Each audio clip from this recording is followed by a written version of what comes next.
Hi everyone, hello from Singapore. Thank you for taking the time today to join us for our event on AI in food industry planning for 2021, organized by SGInnovate and AI Palette. My name is Jody from SGInnovate, and for those of you who may be more new to us, we are a government-owned organization in Singapore with the mission to build deep tech innovations from Singapore and for the world. We do so by investing in and helping to build deep tech startups in the fields of AI, medtech, quantum tech, and increasingly, we are starting to look at new areas such as urban solutions and sustainability, advanced manufacturing, as well as food and agri-tech. We also work with entrepreneurial scientists and clinicians to bring their innovative research from lab to market, as well as develop deep tech talent and engage with a vibrant deep tech ecosystem. Part of our initiatives to strengthen the deep tech ecosystem and generate conversation and knowledge sharing is through community events such as the one that we have today. Today's webinar will involve an exciting panel of food and tech experts from the corporate, startup, and research phase that can help to discuss on how AI can help on effective planning for our food industry and what this means for companies and consumers who are looking ahead in 2021. Without further ado, I will now pass the time over to our moderator, Thomas, to start the session. Thomas, please. Thank you so much, Jody, and thank you everyone for joining today our panel on AI in food industry planning for 2021. So my name is Tommy Hayes. I am a food nutrition analyst at Lux Research. Happy to be joined today by Enid Ng, Head of Innovation R&D APAC at Diageo, John Friedman, Director of Ag Funder Asia, Sam Ganchudary, co-founder and CEO of AI Palette, and last but not least, Indrani Ghosh, Global Strategy and Insights Head, Danone. So to help frame today's conversation, I really think there's two kind of broad buckets or two broad lenses that we can look through in terms of food industry planning. The first one, which I think we'll be spending a bulk of the conversation around, is new product development, product discovery and design optimization. Where right now the status quo is about 80 to 85% of CPG products fail post-launch. So how can we change that statistic for the better through the use of AI? And secondly, I'd be remiss to not mention production and consumption forecasting, which is more around supply chain. Because if we do a better job at that, we wouldn't be wasting 33% of all food that is produced. So hopefully that sets up kind of the framework that we're going to be operating in for today's discussion. So to kick things off, I'm really excited to hear from all of the panelists. How has their respective organizations been embracing artificial intelligence? So maybe Sam, we'll start things with you. What's the opportunity that AI Palette is seeing with AI, and how are you shaping a value proposition around it? Thanks, Thomas. So when you interact with different organizations, you primarily see three types of organizations. The first type, they are the one who knows what they really want out of artificial intelligence. They are very clear about their objectives. Then comes the second type of organization. They are the ones who are still trying to figure out how they can implement AI for helping solve some of their business problems, but they know that they want to adapt AI and they don't want to stay behind. And then comes the third type of organizations. They are the ones who are not even aware that they can use artificial intelligence for their business related goals. So the way we interact with them is quite different because of the stage that they are in terms of AI adoption. So the first type of organization who really know what they want, the discussion is straight to the point of like what business problem they are trying to solve using artificial intelligence and how AI Palette can help them reach those goals. The second type of organization who want to adapt AI but still unclear on how to go about it, there the discussion is more around talking about what is really possible with AI, what can be done and what cannot be done, because both are equally important for the organizations to know before they adapt AI into their organization. So a lot of interaction around and discussion around them. And finally, the organizations who are still not clear about if there is an application for AI, do I really need to adapt AI? So there, as one of the pioneer startups when it comes to AI for food, we have the responsibility to educate them.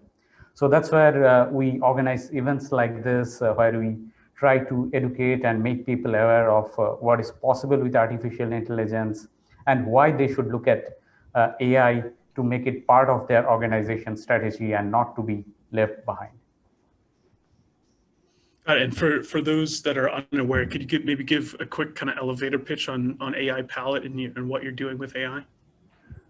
Sure. So at AI Palette, we help the companies with their new product innovation. So for example, if a company wants to launch a new juice in a market like Indonesia, our platform will tell them what kind of juice they should launch next so that it is successful. And we do that by using artificial intelligence and machine learning by analyzing the big data around food that is created by the consumers every day. Got it. Fantastic. Now I'm keen to hear from, what would be a potential customer of AI Palette, Andrani and Enid, coming from the multinational corporation side of things. How have each of your organizations been adopting AI, whether that is kind of internally driven initiatives or working with, an external service provider such as AI Palette? Andrani, maybe we'll kick things off with you and then we'll move over to Enid. Yeah, sure. Thank you, Thomas. Yeah, indeed, with Danone, we have, I was trying to think of when Som was giving the example, where do we fall in? So are we on 1, 2, or 3? And I think we are probably somewhere between 1 and 2 as a company, which is more about aware of the importance of AI and really trying to figure out what could be the scope of AI within our organization. And there is a big team which is working on it. So I think we are totally AI converts, which means that we are very fully convinced that AI is here to stay and AI is going to change the game. And Danone needs to be on the bandwagon of AI sooner than later. But we are also trying to figure our way around it.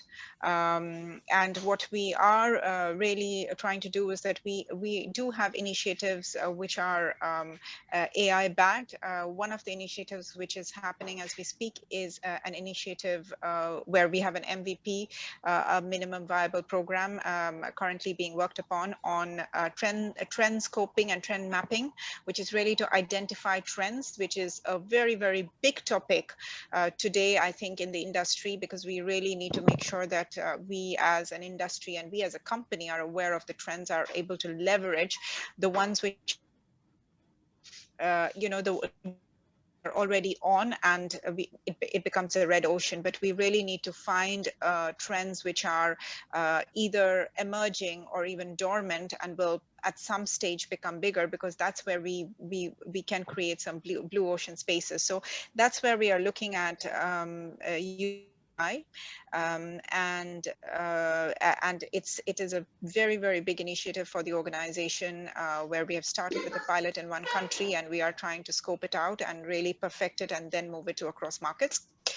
And then I also believe that, across the organization, across different divisions, we will start using AI more and more. So whether it is strategy and insights division for consumer insights, whether it is R&I for product development, etc. I think we will start using AI more and more. And the first thing that we have started doing as an organization is really try and understand how we can use this, how we can use AI for trend scoping and trend mapping. Fantastic. Enid, how is Diageo doing anything similar or dissimilar? And I don't know if you can pinpoint kind of where you are in the spectrum that Som outlined.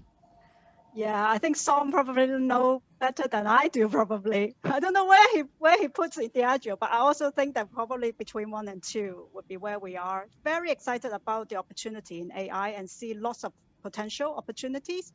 And then I think in terms of where we are focusing at this moment in time is also on trend mapping and identification as well, trying to have a, would love to have a crystal ball to look into the future and know what consumers are going to do, and give them what they would like, and really delight the consumers. So that would be one of the primary objectives. But we also started from a place where we helping them to navigate categories that are potentially a little bit more complex for them to understand in the spirit world. So we actually have an initiative called What's Your Whiskey?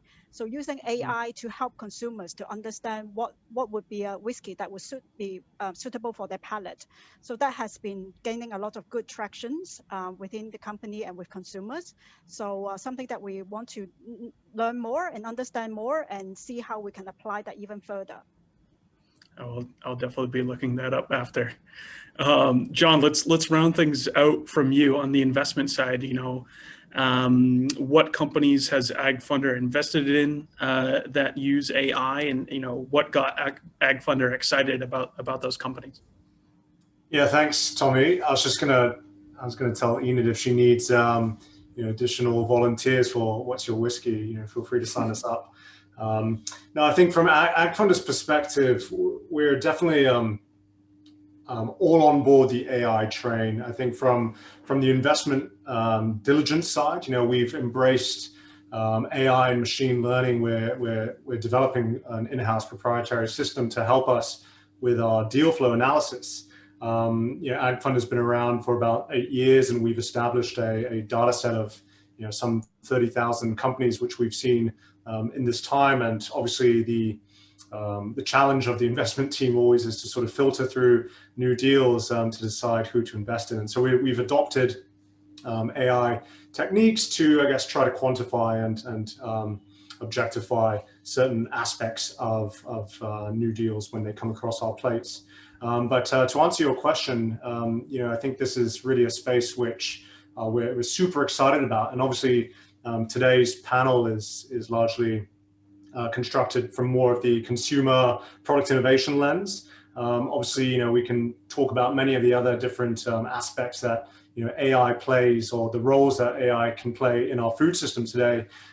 Just to name a few, obviously, in addition to consumer taste preferences, which SOM is all about, we've got food purchasing habits, recommendations on sort of our smartphone, sort of pumping us the sort of products which we most often order on, whether it's food deliveries and all the rest of that. We've got closer, I guess, further upstream or in the supply chain, we've been looking at companies which are utilizing AI to advance food safety, allergen prevention, ingredient discovery, to name a few. Actually, if I can just cite an example, another one of our portfolio companies, which we're really proud of, obviously, got to give a shout out to AI Palette. But another one of our companies, which we're really proud of, is a company out of the US called Brightseed Bioscience.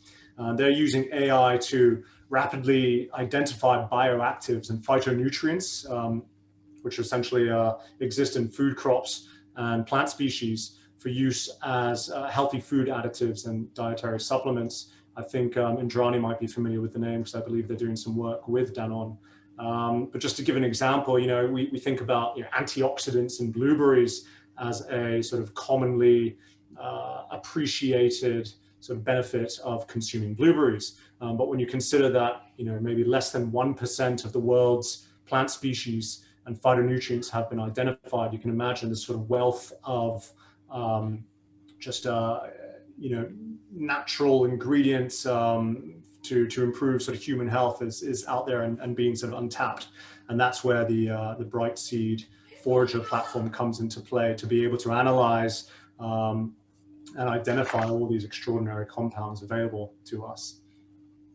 I mean, that's, yeah, so to your beginning points, I mean, that's interesting that AgFunder has taken a dose of its own medicine, started to practice what you preach and bringing AI, internally into your investment operations. And then certainly sounds like you're investing in some exciting companies that have embraced AI. Now I want to dive a little bit deeper and go beyond just the facts of what you all have done. What has been the impact? Anything in terms of, return on investment, more efficient operations, whatever it may be. So Enid, maybe we'll start with you on this one. Any kind of impressions that you've gotten from the What's My Whiskey initiative or any other trend forecasting tools that Diageo is using? Yeah, so I think for us, the most impressive thing is the turnaround time. Traditionally, when we have to hunt for a trend, it requires a lot of experience and a lot of instinct, and can be a little bit more science, more art than science. But now with AI, we found that we've got a lot more confidence in terms of what we found, and also have numbers to back it up, and then we can make very strategic and informed choices of what we go after. So that has been kind of one of the some of the biggest benefits that we saw with AI, using AI in this area. And Johnny, how about you? I know it sounds like the one initiative referred to is still kind of early stage with the minimal viable program, but any kind of early impacts that you've seen from that or other initiatives? So yeah, indeed. So we are at an early stage on this overall trend mapping, which we believe AI is going to revolutionize for the company, and we want to kind of take it ahead for the whole company as a whole. And then beyond that, I think what we are really trying to do, and in the space of strategy and insights, we do try to we are trying to integrate and incorporate more and more of AI learning into our insight building and strategy building. So we are still at early stages as far as that is concerned, but I think that is the idea that at the moment, the way we are working specifically on strategy and insights is that really partnering with a new age players and new age vendors to use methodologies which are much more agile and much more AI centric to come up with information and insights much more real time, much faster, and much more instinctive and intuitive rather than reactive. We also believe that as we start looking at things which are more AI driven and more agile, some get into information, and we might unravel insights which could be much more intuitive, data backed, but at the same time intuitive, versus taking a much longer time and coming up with information which might be filtered through some bias, and I think more and more we are trying to look for information which is coming from an unbiased lens, more data backed, and also faster and agile. And the way we are going about it is trying to use AI vendors, or basically agencies who are working with AI as a platform as well, to unravel the insights, etc. From our consumers.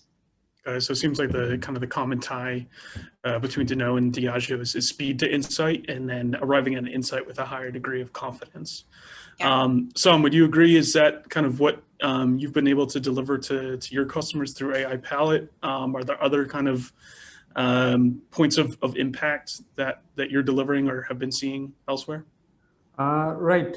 Absolutely. So it's in the similar lines where we are able to really accelerate the innovation process by understanding and identifying trends faster. So we say that we make the transporting piece 100 times faster and also 10 times cheaper compared to the traditional methods that are out there in the market.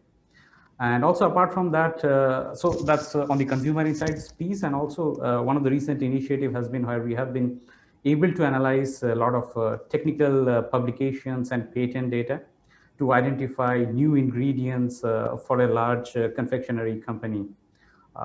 Because for the R&D team, the time to market is even longer. By the time they decide and identify something, it takes 2 years because the product is ready for commercialization. So by building the platform to also identify new ingredients and new raw materials, which has been discovered some other part of the world, this really gives them a head start when it comes to commercialization. Fantastic. I mean, you bring up a good point. Time is money, right? So if we're able to save time, we're also going to save money. That's interesting to hear as well. You've kind of been able to broaden kind of the data set and that you can work with and extend yourself kind of into different parts of the new product development cycle. John, how about you from the investment side, whether it's, kind of internally, operationally, or, your portfolio companies like Brightseed that are using AI, how have they been progressing? Oh, John, you're on mute. Sorry, rookie mistake. Yeah, no, happy to report. Again, I think as more corporations, the general community sort of recognizes the power of AI and embraces it. Essentially, it has led to a lot of success in a number of these companies, which we've invested in a few years ago. I think, you mentioned earlier, Tommy, the sort of the impact that AI might deliver for your company. I think another way of looking at that is actually the sort of the impact that this technology actually sort of brings to the place where it's deployed. Another company which we've looked at, and I've spoken to their team here in Singapore. They're doing some really good stuff in the area of food waste. Winnow is, like many other companies, trying to solve food waste issues. And I guess, when you hear the founder and CEO, he's talking about, the fact that, a third of all food produced around the world goes to waste every year. And so the way that they're trying to address the problem is cutting down on food waste by providing AI-enabled intelligence to chefs and commercial kitchens to, I guess, prevent them from over purchasing food which ultimately doesn't get cooked or consumed. And they do this by, sort of basic camera system mounted over bins, but then using AI and machine learning to identify the foods, identify the quantity that it's disposed and at the day, and how it fits into the menu, and ties that into obviously sort of customer ordering preferences in that place of the restaurant or whatever. And so it provides this sort of data analytics back to the chefs and the owners to essentially help them refine their menu offerings and ordering habits to cut down on food waste. Another company which came through our Grow Accelerator here in Singapore, part of our first cohort, Intello Labs from India. They use AI and machine learning to grade the quality of fresh produce as it sort of flows along the supply chain. Pretty sort of simplistic approach, but very effective. And again, sort of trying to cut down on sort of food wastage, providing a sort of layer of traceability in the supply chain as it moves from producer to distributor and ultimately consumer. Again, I think the success of these companies, the ability for them to go on and raise, subsequent funding rounds, all attests to the application, the long-term application and embracing of AI in the marketplace. Fantastic. Thank you for those additional kind of data points. I mean, so once again, I think we see kind of cost savings as another element, but then you rightly identify another benefit, which is kind of the X factor of, sustainability and whatnot. So time, money, and sustainability, all very good things. But of course, this can't come without some growing pains, some challenges. Whether that's in terms of technically speaking, kind of turning on the AI engine and actually having it deliver something valuable, or just within your organization, trying to create that change and create that culture that embraces AI. So on either front, I would love to hear from you all kind of what have been those pain points, because they exist. We can't ignore them. Sam, maybe you kind of what do you see as your kind of major barrier to growth as you in your own business? Is AI palette, or kind of challenges that you've heard in discussions with your clients and prospects? So One of the biggest challenge, I think, is the perception of AI in the general people's mind. Probably you have to blame the Hollywood movies for it. On one side, they show the Terminators who are going to replace humanity. On other side, they show the super intelligent machines who has answer to everything. So I think we know that the reality lies somewhere in between. So a lot of times when we approach, we see the fear when it comes to adopting AI because a lot of it is unknown. So they are scared of the unknown on one side, or on the other side, they expect AI to have answer to everything. They want a product which they just need to click the button and the answer is right in front of it. But we know that AI, the true full form should be augmented intelligence. It's just a tool which will enable us to do our jobs better. So I think that understanding needs to be there if an organization needs to adopt AI successfully within themselves. Got it. And Indrani, maybe we'll go to you. Kind of what have, especially as you kind of look to scale up this minimum viable program and everything else, you know, what do you see as the challenges? Yeah, I think it's a good question at this moment, because we are indeed at a stage where we are building it, so we are realizing the questions which are coming up. So one of the things which I think, which I'm learning more and more, is that, you know, indeed, just backing what Som just said, that this is, you know, we have to take it with the right perspective. So this is actually a tool which will enable us to get data much faster, easier, probably better insights without bias. But at the same time, let us also remember that this is a learning, it's a learning tool, and it's a tool. It's not the answer of everything. And also one of the other things is that, you know, as they say in everything, it's all about what goes in, you know, you get commensurate out. So garbage in, garbage out, and so on. So when you are also working with AI, I think it's very important that, you know, just giving an example of the work that we're doing at the moment, which is really trendscaping. It's absolutely imperative to look at, you know, looking at what is the big data and what are the data sources that you've really put in to kind of then create the algorithm to finally come up with the product or the output that you're looking at. And have you really looked at the data which is going into, you know, to make sure that you have the right data points, the right angles in, to ensure that what you get out at the end of the algorithm and what you get out at the end is something which is meaningful and useful, relevant, and definitely actionable as well. So I think this is general context and general sense that we probably do everything with, and it applies to AI as well.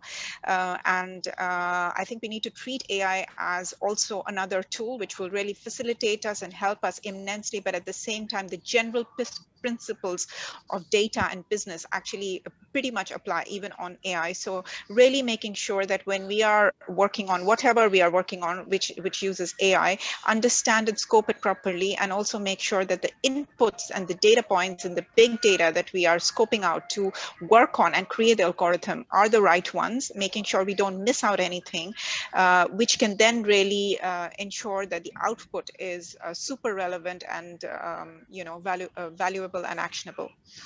And I think that's a realization which is important, and that also brings in pain points, because you need to be very clear and aware of, therefore, you know, what are the inputs and what are the ingredients that you put in, and do the due diligence accordingly.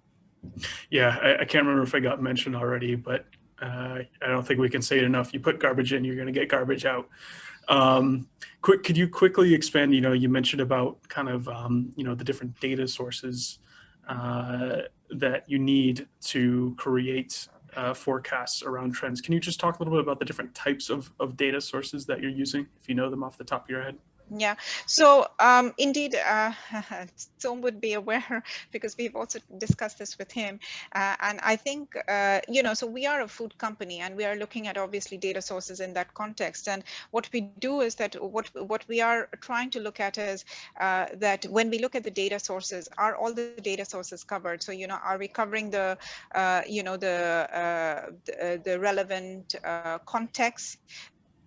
which is that if it's about food, are we covering context around, what is available in QSRs, menus, etc. Are we covering, elements around, patents, etc.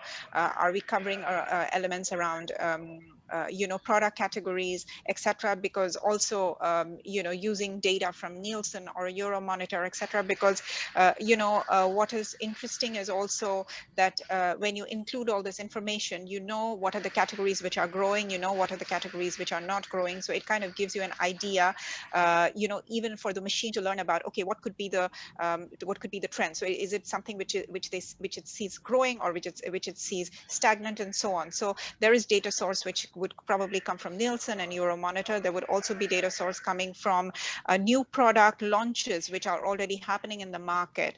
I mean, if we have information on how those products are doing, that is fantastic. A lot of the time that information is not available, but through different formats like Mintel, etc. What are the new products which are currently coming in the market? What are the new claims, and so on. So we're trying to use data from different sources, coming from different angles, to make sure that what we put in this model is really something robust, and then the algorithm is built so that all things are taken into consideration to come up with the trends on the other end, and also then identify what are the trends which are emerging, which are dormant, and so on. So I guess there will be different things which will be used to create the algorithm.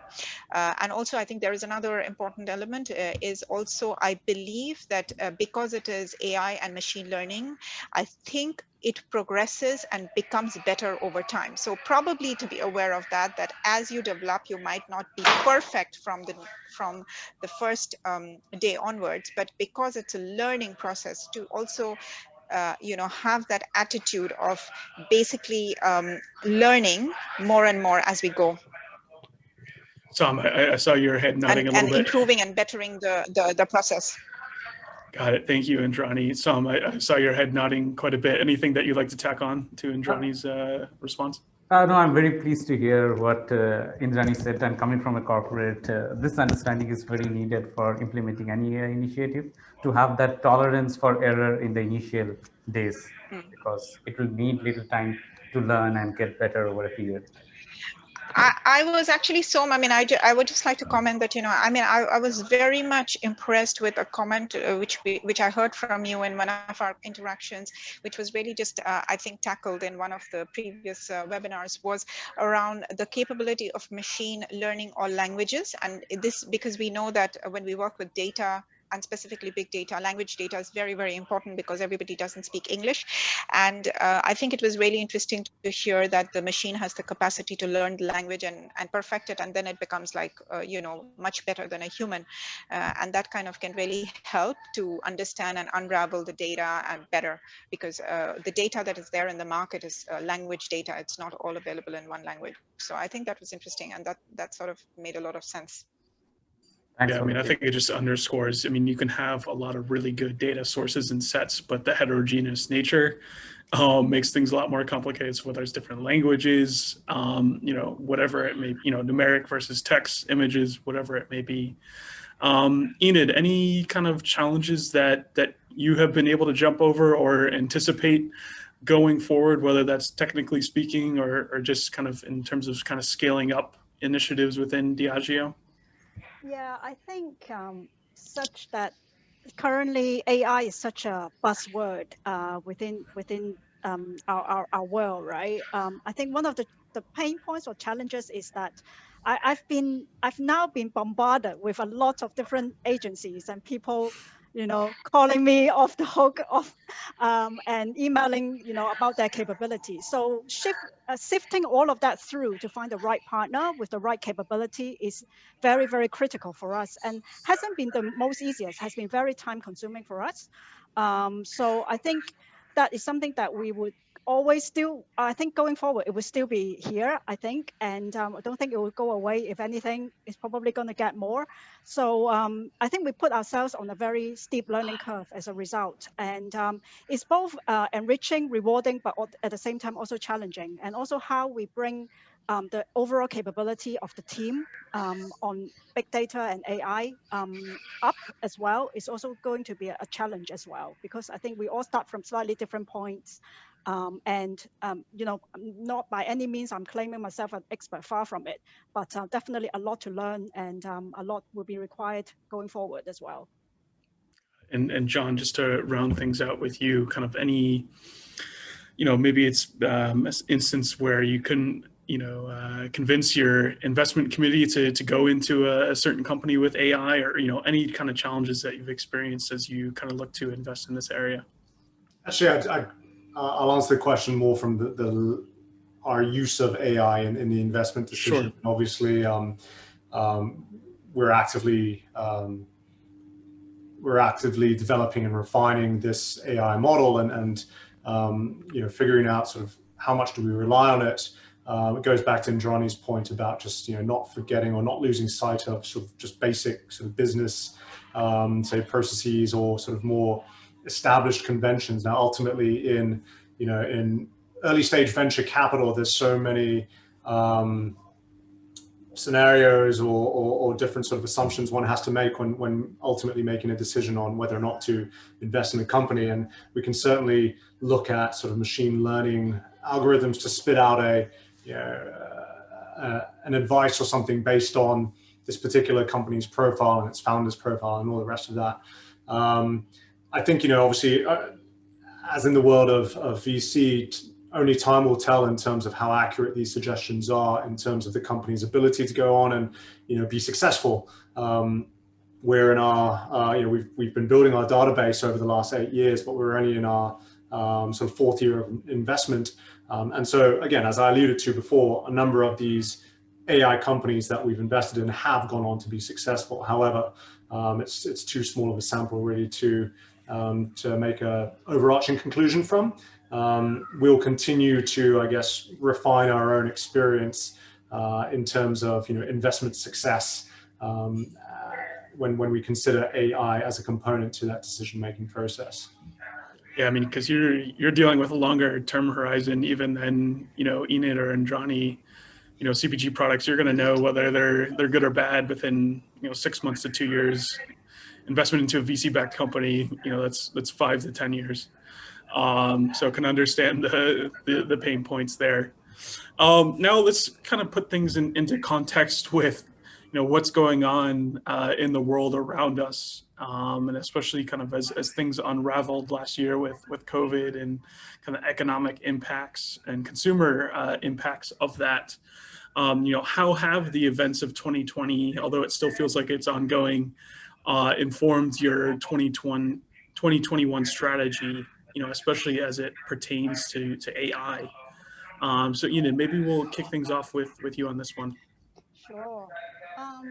So 2020 is unique, right? I think we've seen in multiple industries and sectors that, you know, within, you know, months of time, see years of advancement. I think that's what we're seeing in terms of our industry as well, mostly through how consumers interact with our categories.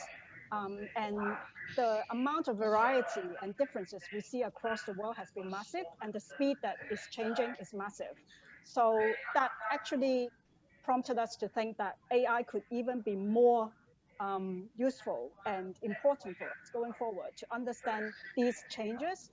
Indrani talked about agility, and I think AI can potentially be a really powerful tool to help us to adapt in a very agile way of how our consumers are changing their consumption and behaviors. And that is something that we are really focused on looking at the moment. Johnny, looks like we're perhaps about to chime in with something there. No, I think, you know, I mean, of course, what we saw with COVID was, and in many of the markets in the region, is that the way, you know, e-commerce developed and the way digital has developed has been phenomenal in the sense is that, you know, it has kind of it has been beyond belief, and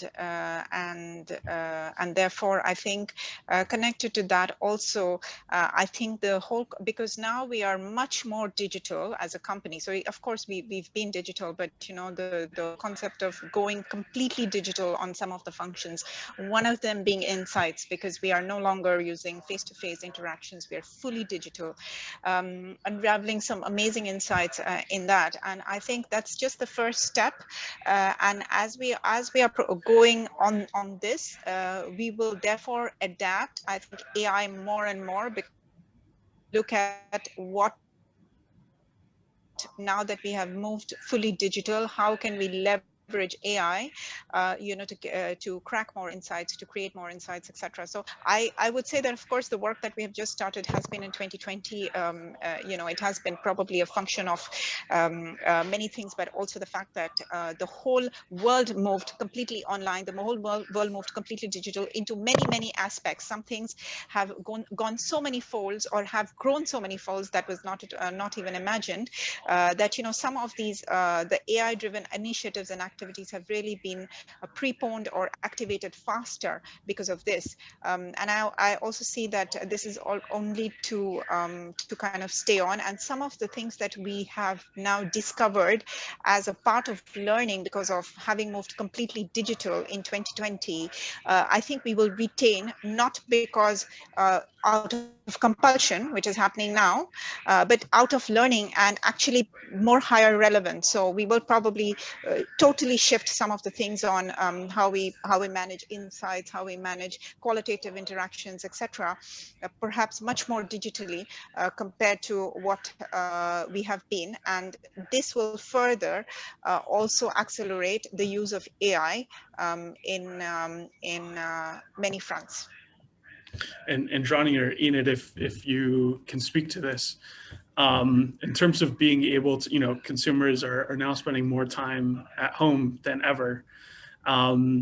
You know, how has that changed the way that your companies are getting consumer feedback, in terms of, are you doing like video, you know, taste tests or anything like that?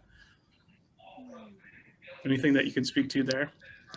Yes, go on, Indrani, go please. No, go on, Enid. I think maybe you're going to. Yeah, so I think in terms of getting consumer feedback, we have gone a lot more in home testing versus the traditional kind of central location test would be one. But we also be very cognizant of kind of the impact of COVID as well, and didn't want to create any further risks for our consumers.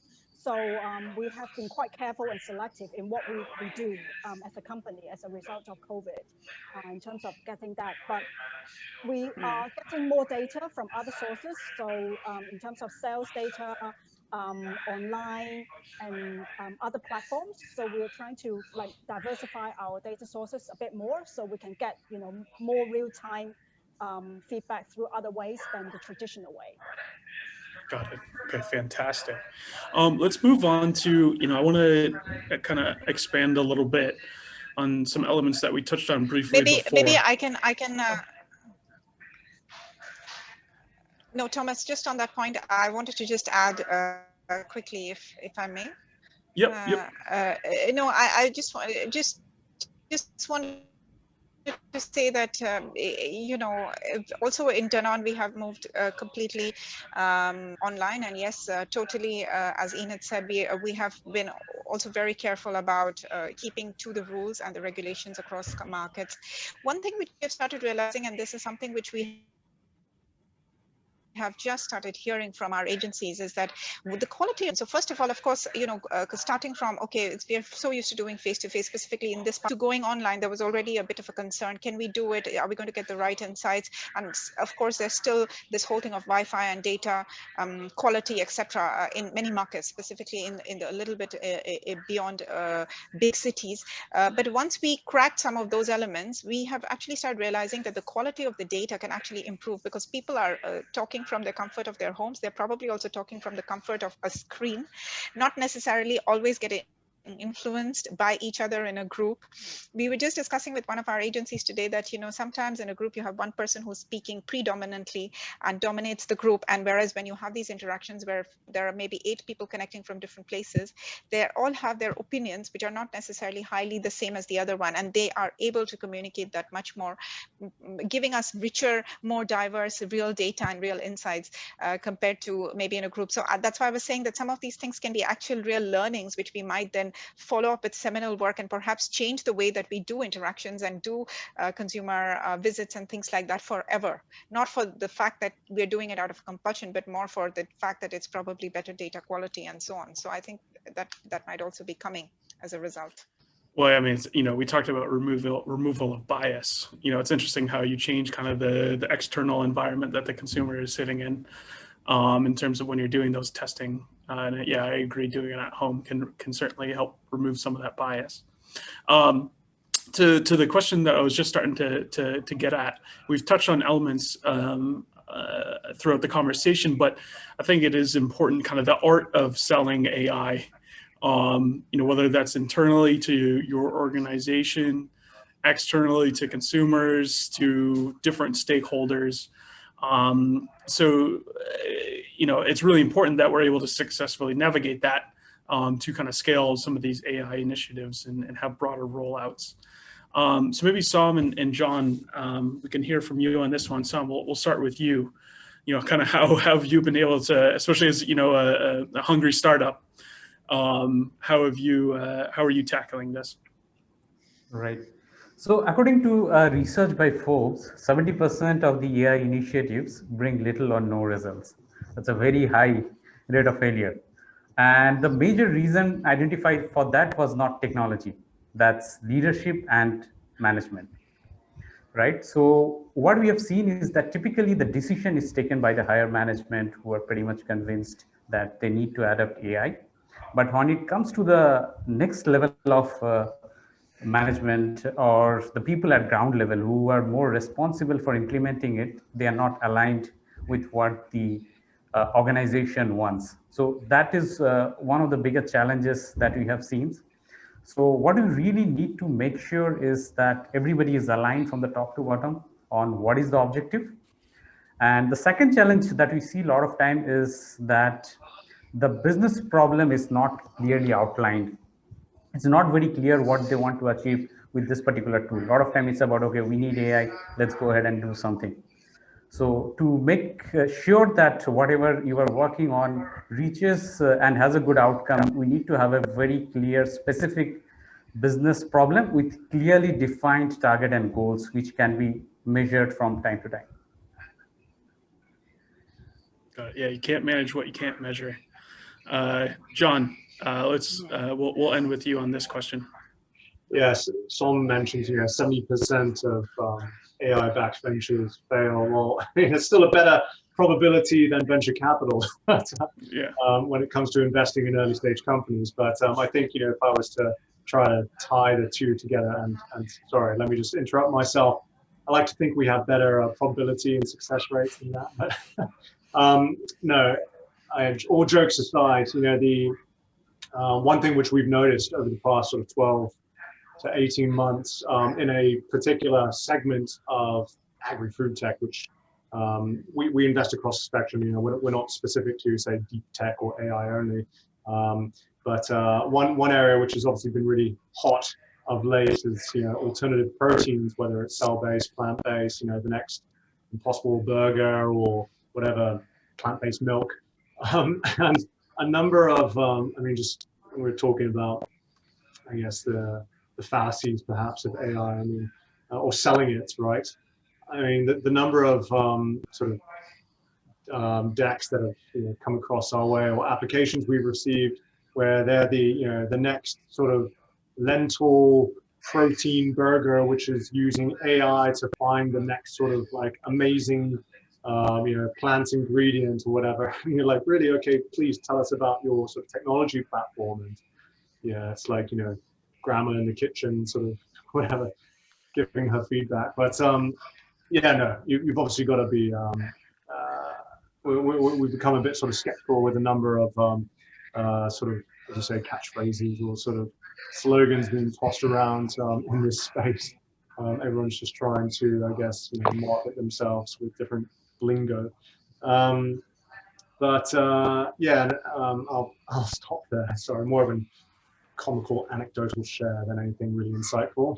No, I mean, I think you highlight that there's a lot of overselling going on, and where I think what Sam is describing, the need to be very logical and credible in the way that we kind of pitch some of these AI initiatives internally and externally.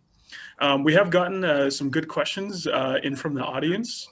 And so we've had a couple around kind of the use of AI in food manufacturing. So as we look to kind of the end of the product development cycle, that commercialization stage that's ever so crucial, have any of you seen anything around the use of AI in that? Maybe Sam or Enid, anything that perhaps you've seen? So one of the applications that we see with quite good results is when it comes to predictive maintenance of machines. So you don't really need to wait till the machine breaks down. You can use AI based on the machine data, the temperature, how long it has been running, to predict when is the right time for maintenance. So that cuts down the time that is typically needed for maintenance. Another application of AI is when it comes to planning the batches better. So if you have a factory where you are producing multiple products, which one you should plan when, so that you can have the maximum output. So these are some of the top of the mind applications of AI that we are already seeing in the market today. Sure, and I'm sure that that can extend to in terms of kind of managing quality and safety within the manufacturing facility as well. Enid or anyone else, anything to that extent that you've seen? I've seen AI using in managing food safety through testing. Because a lot of those analysis requires could be speeded up by using, for example, DNA sequencing and stuff like that, and it's a huge amount of data. So I've seen technology out there who can look at that in a more holistic way, and managing the big data to predict what could be the potential problems with your plant and your manufacturing line. But must admit, I haven't looked into it very deeply, but it was something that I found quite exciting because it's looking at food safety and in a more predictive sort of way. Okay, we also had a couple other questions around kind of an interesting intersection that John just started to talk about, the intersection of AI and alternative proteins. The two questions that we've got are talking about cell-based meat as well as traditional animal food production systems. John, anything you've seen there in your deal flow, or perhaps one you've actually invested in? Hard to make the connection with AI, perhaps, but obviously, when you're looking at companies like any of these cell agriculture players here in Singapore, we've got Shock Meats, Turtle Tree, any of these guys. Obviously, a lot of what they are iterating on is to find lower cost growth media solutions, which is 80 to 90% of the cost of goods, the actual finished product, when you're trying to produce a kilogram of whether it's sort of beef or shrimp meat or whatever. It's this.